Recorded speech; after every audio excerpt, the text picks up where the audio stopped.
United States military began major combat operations in Iran. Our objective is to defend the American people by eliminating imminent threats from the Iranian regime, a vicious group of very hard, terrible people.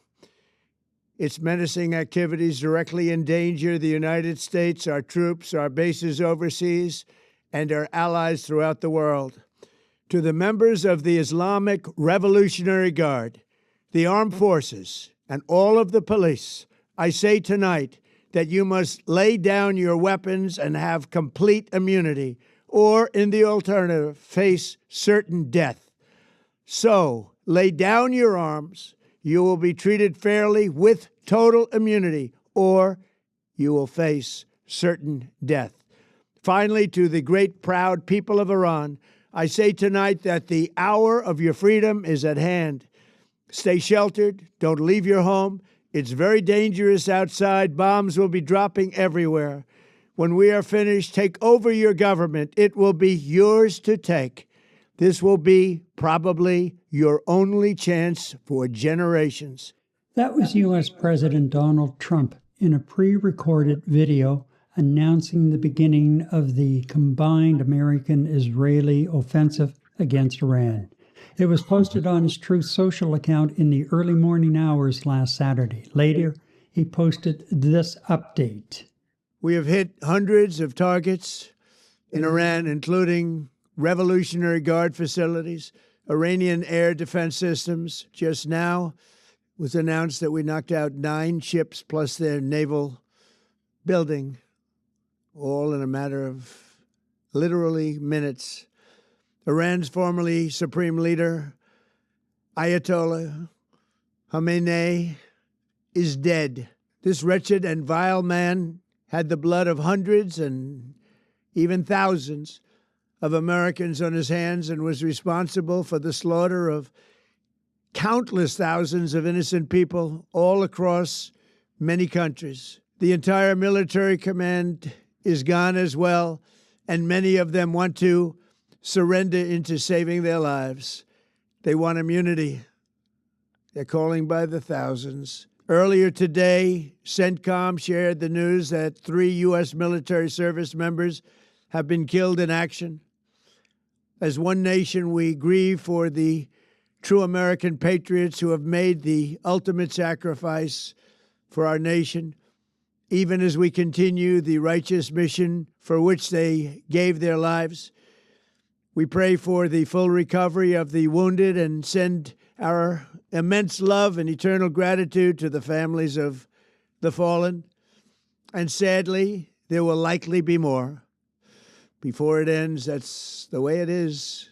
Likely be more, but we'll do everything possible where that won't be the case. So that launch of heavy airstrikes against Iran and the resulting escalation in the Middle East raises questions about executive authority in wartime decisions and Canada's potential role if formally asked to assist. So tonight we are joined by Christian. Eddie, he's here in Montreal and ready to jump into the discussion as well. Christian? Thanks for having me. Great to have you on board and have you here in person as well. So, hey, Christian. So here we go with the whole situation here. And that is, first of all, once again, Donald Trump is launching military action, and he has not sought any sort of congressional approval. He has not really been forthcoming to a large degree with the American public. This is all done without any consultation whatsoever. And yes, I understand that some strikes you can't discuss openly or publicly for sure. But there's a real issue growing in the United States in the fact that he is overstepping his bounds and his authority as president, and the elected representatives are losing control. And even there was a briefing today, I believe it was, or late yesterday, where they had some congressional leaders in, and a lot of them walked out and said, we didn't get a whole lot of answers to our questions. And if you've been listening closely over the last 2 to 3 days, it seems the administration is working to try and come up with solid objectives that will stick with the American public as to this mission. And I've watched the message has changed 2 or 3 times. Yesterday was Trump in the White House, and Rubio right after that, outside somewhere or in another building, and the messaging was different. There's no consistent messaging coming out of here. Eddie, your thoughts? Well, on the last point, I'll start there in terms of what seems to be chaos within Trump's senior administration and people directly reporting to him. It certainly doesn't seem like the left hand knows what the right hand is saying or thinking or doing at any particular moment. And you would think at a very critical time like this, not just for the United States, but for the world, that the aggressors would have had some sort of a common plan as to why you're doing it, how we're doing this, and what is essentially the plan, what is the message. And I think that goes to a lot of the comments coming from both the Republican side of the House and the Democrat side of the House, and other leaders of the world asking that very, very same question, Gary. What is the plan? What is the end game? And they continue asking that same question over and over the last 48 hours plus, because they just don't know. And I think this is essentially just the mantra of El Presidente. He does what he feels like doing, changes his mind every 2 seconds to keep people off balance so he can continue doing what he needs to do to some personal objective that he's not telling anybody about. And classic example of what you had said about Rubio, just outside and right after President Trump spoke, spoke completely differently to what Donald Trump was trying to say. And it goes right across the board from Miller to his spokespeople to Lutnick, everyone just absolutely and completely doesn't convey the same message. Now, we're not getting this globally. I don't know who the hell he thinks in the United States understands what's going on here. And, like you had said at the beginning, the accountability factor. There seems to be zero accountability factor. And you can tell from that just because of the very, very different words coming out from his people's mouths. I don't know what to make of this, Gary. I mean, of course, we're going to get into as part of the show, his potential reasoning for this, which we can all take a wild guess. But in terms of the communication, I don't think his people know what to communicate, or if they even know what the plan is, Gary. And if they don't know what the plan is, what are the generals working under? What's the order that the military is getting? I'd love to hear that from the top general. Trump changes his mind every couple of years. I mean, 2-3 years ago, I remember he promised the world that he will end all wars, not even provoke a war. And see what he did in the last couple of days, as you said, a very volatile character. I saw a chart yesterday, and I tried to bring it in for tonight, but it just didn't fit in. It wouldn't show up on the screen. But it showed a number of presidents over the last number of years and their use of military and where they used the military. And believe it or not, between his first term and now 1 year into his second term, Trump has used military action, including blowing the drug cartel boats, the alleged drug cartel boats out of the water, and both in the Pacific and the Atlantic. He has used military action far more than any of the other presidents that they cited, and it went back. It went back quite a ways. There were a lot of former presidents listed. I was shocked. I was shocked by how far out he is. And again, all of this happening with questions being raised by the elected representatives, the congressional representatives, asking, why are we not being kept informed? Now, I remember during the last, I think it was when they did, they obliterated, if you recall, they obliterated Iran's nuclear capabilities in the June attacks. And he said, well, you know, we just couldn't go to Congress or the congressional leaders because of security. We didn't want it leaking out. Well, and then the other question comes up is, if you obliterated their nuclear capabilities back in June, then they must have one crack team, because they're now, the Americans and Israelis both, are now talking about the fact that they were getting very close again to being in the position to build a bomb. Mm-hmm. That's just a little over 6 months. Yep. So did they really obliterate? Because you recall at the time, there were a lot of questions about how accurate and how destructive those strikes were. Yeah. You know, Gary, yeah, he said it was complete. That first of all, first point I want to make is about the obliteration. Whether his agencies, whether his intelligence agencies told him that, yes, Mr. President, you have obliterated. No, Mr. President, you have not obliterated.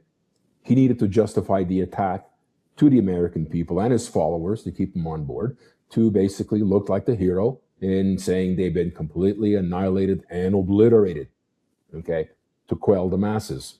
I personally didn't believe that was accomplished. I personally didn't believe that if Iran was pushing on a nuclear bomb program, developing one, that they'd keep all their eggs in one basket. The Americans don't keep their eggs in one basket. Why would you think your enemy would be keeping all their eggs in one basket? Okay, they probably have it spread out completely. So no, he didn't accomplish his task because of the fact he's saying, well, now we're going to be continuing our attacks because of the nuclear program. Well, what the hell happened 6 months ago? And I think the frustrating part for the world is, well, why don't you explain this? Maybe admit that you didn't do a good job the first time. You're going in to finish the job the second time around. I don't know. Just something. And it's just this continuous circle of misdirection, misinformation, and absolute lies. And, you know, quite frankly, Gary, you know, when you mentioned he was worried about informing Congress and letting the cat out of the bag and the enemy is going to find out. Well, he does not sit in the House with his representatives on the left and the other ones on the right and vice versa, and just profess to them, by the way, I'm asking for permission to start a war. It doesn't happen that way. They have a high-level security committee that he would sit down to talk to as representatives that have the highest clearance level in the country. If he was informing them of this, it would not be leaked out. Because if it got leaked out, then he's got a problem with his own internal security, which, as we know, from the CIA perspective and the FBI perspective, both of those agencies have been completely decimated by his Fox News hosts that are running, or they're the people that go online and they're specialists in social media who are running these agencies, just continue gutting them. So, Gary, you know what? That's just, in all cases, he's just spinning lies to distract the real issues in the United States and keep people on board in believing in what he's saying and doing, which is about 28 to 29% of the population. And by the same token, at least give fodder to the Republicans that are in power in Congress and Senate to be able to spin the lies even further. So it's just more lies, more lies, more lies, Gary, misdirection. And, it's just absolute crap that he couldn't tell Congress and ask for permission. And it goes back to something my wife once read not too long ago, that the reason the government fails today and previous presidents were kept in line, this one just says no. No to the law, no to policy, no to the Constitution, no to 250 plus years of the way America has functioned. He just says no. And here's the problem. No one's doing anything about it. Oh, no, Mr. President. Okay, no problem. And I think that's part of the problem, which goes into what you and I talked about at the beginning of his second term, level of accountability. And is he being completely influenced, and is he compromised by other major superpowers on this planet? And most educated pundits, and we're talking about people who, political scientists globally, have come out and said on numerous occasions that he is a very, very compromised president. So he's got to just spin his lies.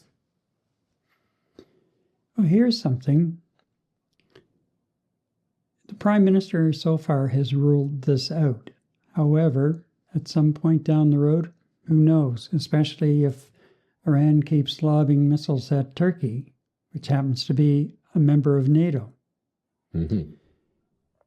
Would you support Canada sending troops and getting involved in that conflict?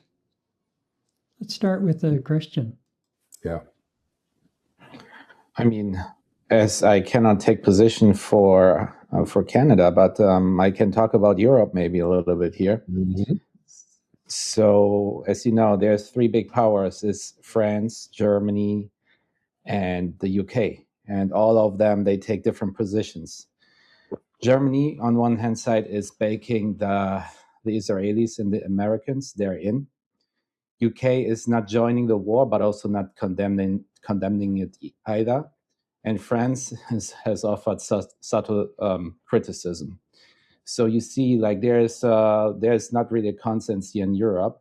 UK was, as we all know, did not allow even the US Americans to use their air bases just to land their aircraft for stopover, but they backing a little bit back on that. What we saw in Spain, though, is really they're pushing back hard on the USA. No to war, yeah. But this has also like in a political conflict in Spain, because we all know the Spanish, they hate Trump. So no matter in which direction, like the current prime minister is going, it would backlash in both directions. And he chose for the Spanish people and offended basically Trump and saying, you cannot even land in our country. Yeah. Trump took a big offense on that and said, like, if you will be not the one who is telling us where we land. If you say no, we will still take the options to land in your country. So stop that. And what he also said, like, is he will push now for big sanctions on Spain, not sanctions, but a full embargo on all trade deals, trade between the US and Spain. So like Europe itself is not really aligned. Germany with one of the sole people like were saying, like, we're going in with you, giving the US American support. Was also interesting what the commissioner of the NATO said today, Rutte. He said, like, he's sitting together with all the European leaders, and he is supporting the decisions of the USA. He wants that this regime is ended in order to stabilize the region, especially, and everyone is mentioning also Israel. No one wants to let Israel run into like we are in a war, but they want to defend Israel. And of course, like with our history from Germany, we're standing more than behind Israel, and that's why we have a firm side on in that war. Would Canada require parliamentary debate before supporting U.S. action? And the answer is no, not at all. The Prime Minister does have full legal authority to commit or refuse to commit Canadian troops and tactical support without first seeking the approval of Parliament. And while modern political custom often involves a take-note debate or a non-binding vote in the House of Commons for major combat missions, these are matters of political strategy rather than legal necessity. So as a result, the power to deploy the Canadian Armed Forces, declare war, and conduct foreign policy is a royal prerogative. That falls into executive control. In practice, the power is exercised by the Crown and Council, essentially the Prime Minister and the Cabinet. No legislative requirement, no statute in Canadian law that requires the Prime Minister to obtain a majority vote in the House of Commons or the Senate before deploying troops or declining a request for support. In the National Defence Act, this act provides the legal framework for the military, but it does not strip the executive of its prerogative to decide where and when the Canadian Armed Forces would be deployed. Eddie, would you support Carney giving the go-ahead? You know what? I completely understand and feel for the plight of the citizens of Iran and the heavy hand that they were being governed by.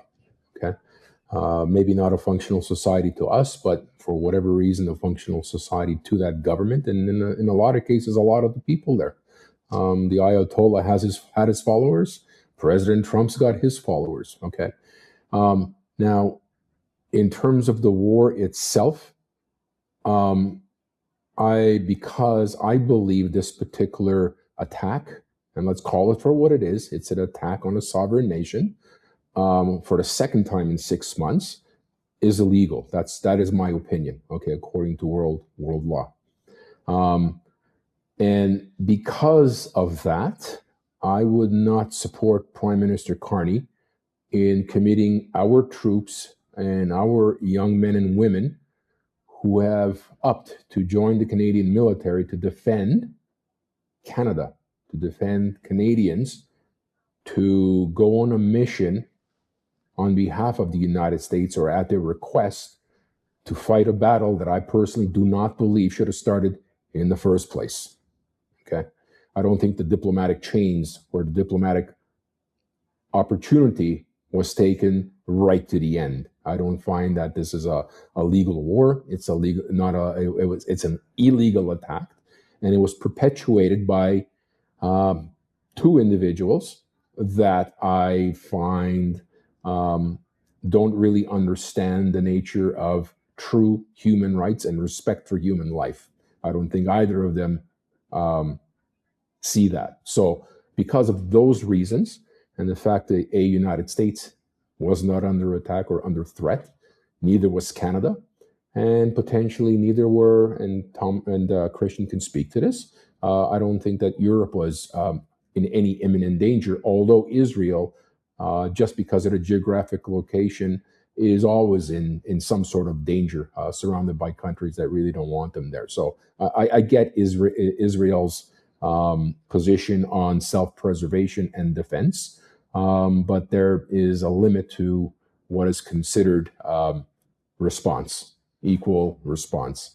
So no, Gary, I don't want to see our troops engaged in a war on behalf of two individuals, especially driven by the United States, which I do not believe is in defense necessarily of Israel's interests or American interests. I believe this is more of a personal war perpetuated by Donald Trump, using Israel as an excuse to do what he needs to do to keep on being dictator of the United States, which is what he's been driving to do, especially during the second term.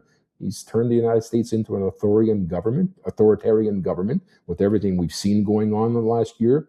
And I do not want our young men and women supporting an authoritarian state for whatever reasons that they have started this. Let's call it a war. I know I'm calling it a war, but it is a war.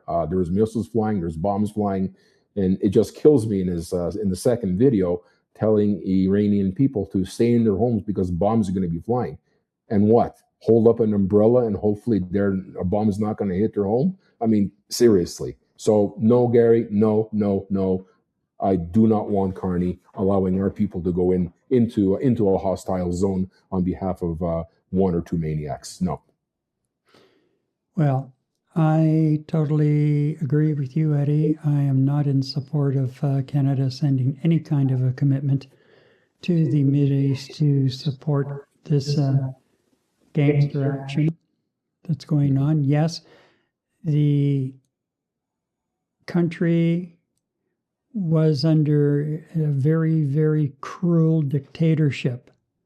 But now Trump's even talking about, well, perhaps somebody from the current regime could take over once we get everything straightened away. How's that going to change anything?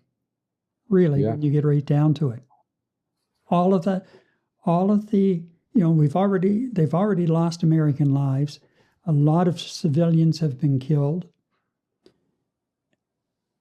Destruction throughout the Mideast again. And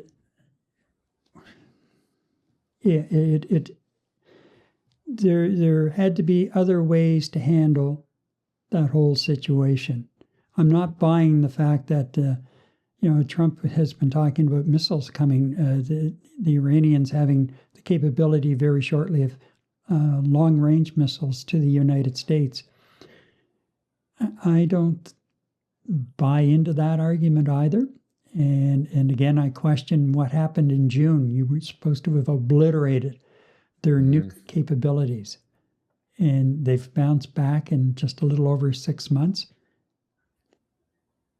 Well, yeah.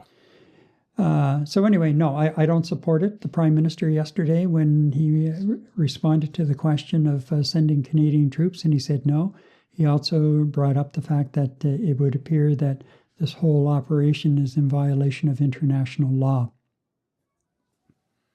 Yeah, against the NATO Charter and the UN Charter, but still the NATO, like as said, Rutter said, like we will support. He did not say that we will send troops, but we will support the US, or he supports the US Americans. He sees a threat in Iran, and under NATO, like they said, like we need to go into an offensive position and get it done before they attack us. It's a totalitarian regime down there.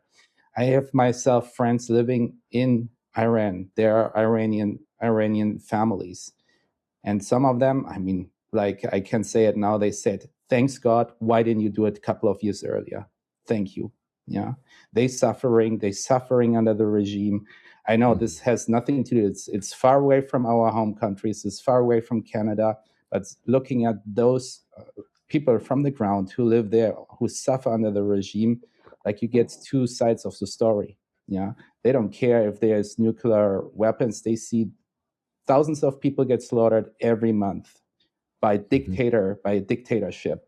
So do we really need a reason for that? I'm not sure. Like it needs to be like you can have two positions on that side, but for a lot of people, means if it works out, freedom. We don't know what the outcome will be. But yeah, like I think now it's the time also for the European Union to take position, because as you see, Iran is throwing bombs here and there, uncoordinated. It's flying to Cyprus. We think today, like, what will happen if a France marine ship or a ship from the UK will be hit? What will be their position then? Will they still not attack, or will they attack? So it's a lot of open questions who will be discussed in the next days. So I'm glad that they're all meeting together now in Europe and see where it goes. Yeah. And Christian, you're absolutely right. Not too long ago, Gary and I actually had a discussion about, can a conflict in the Middle East be contained to one country? And we both agreed no. that other countries will be pulled into the conflict? And what about collateral damage and collateral attacks? Other countries are what, going to be forced to respond equally in case one of their merchant ships, tankers, or military assets get blown up by either Iranian weaponry, or let's call a spade here. What about friendly fire? Our country is going to be drawn into further conflict because of friendly fire as well. So there's it. Look, I mean, over the last couple of days, it started out with 3 countries in combat, and now all of a sudden, you have Iran firing weapons into assets in other countries within the region. And you know what? It doesn't take a very highly educated person to see that this is exactly what Iran needed to do, is hit military assets that belong to the United States. And unfortunately, they also reside in sovereign nations. So, there's, like you were saying, Christian, there's no right or wrong. Again, we completely understand the plight of the Iranian population, but where is the right and wrong, and where do you draw the line? And it's just it was ugly, and it's getting more uglier by the hour. And it will get really messy now. It will get really messy. Exactly. It will get really messy on the Ukrainian side, on the Russian side. It will get also very messy on the European energy supply. Europe, like especially Germany, France, UK, we were forced, or we were pushed to cut our energy supply, gas and oil from Russia. Guess where we went? We went to Saudi Arabia. We went to Qatar. Now what's happening there? Like, it's like we're twisted. Like, we now need to support, or like secure our energy supply as well. So we're also pushed in one direction. We cannot buy from Russia in order to not support them against the Ukraine. And our supply in the other region is now under attack. So it's a really, really messy game. It's in a direction we don't know where it will go in the next weeks, months.